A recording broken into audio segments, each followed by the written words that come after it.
Welcome back. So, like I said, we have this mold, we have this identity that we created from the time we were a child to the time we're an adult.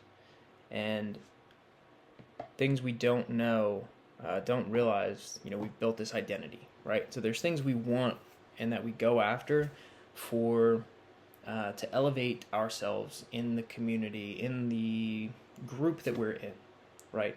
All my friends like this type of car, so I'm gonna lean towards, oh, I like that kind of car too, or clothes, whatever it is. Oh, my parents will look down on me if I don't go to college. I'm gonna, go to college and be miserable because. And I didn't realize how much these things affected me until I was 25 and decided to take this road trip and live out of my car for a few months. And being alone for a certain amount of time, you realize how much your mind filters through. Oh, but what are so and so going to think about this? What would whoever think about what I'm doing or what decision I'm thinking about making? And the goal is essentially to let go of that completely. There are, so many people in your life, and they truly want the best for you, and everyone's going to give you their input on this is what you should do. They do not know you.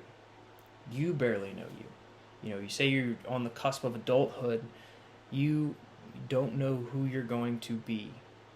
And it's a process of discovery. It's not simply a decision of, I want to be an actor, I want to be a plumber, and that is my identity. Your identity is so much denser. And it's not as simple as, I am my job, either. And so as you move forward, how do you begin to know yourself a little bit better? And a great exercise is simply to ask, sit down with a notebook, type it on your phone, whatever, and ask, what would I do differently than my parents in terms of where they live, how they parent, how they spend their money, whatever it may be. This is not to be judgmental or to be like, oh, my parents do everything wrong. It's simply, this is how they did it, this is what I would do differently. It creates a better sense of self and identity when you make that judgment, when you make that clarity between the two. You can do the same thing with friends. Okay, so-and-so, his parents paid for college, he hates college, but he's going to college. I would do X differently. Or this guy's working for the family business because that's what he's supposed to do. Here's what I would do instead. Okay, so when you know what you don't want, you know what you do want. It just adds a little bit of clarity on top of that.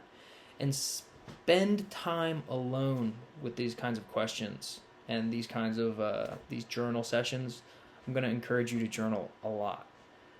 But do it alone. Don't tell everyone your plans. Don't tell everyone what you're doing. Let this be an internal thing. As you discover yourself, if you start asking for others' opinions constantly, you're going to have too many things in here building up an identity based on what other people are telling you and what they want for you. Again, trust that everyone in your life wants what's best for you, and that only you can find out what's best for you by following what is put within. Again, I believe that God, source, the universe, whatever you want to call it, has planted within you purpose and fulfillment and a way of living that is pleasing, joyful, and fulfilling for you. But it's a matter of coming into contact with that. And how do we get there? This is your step one.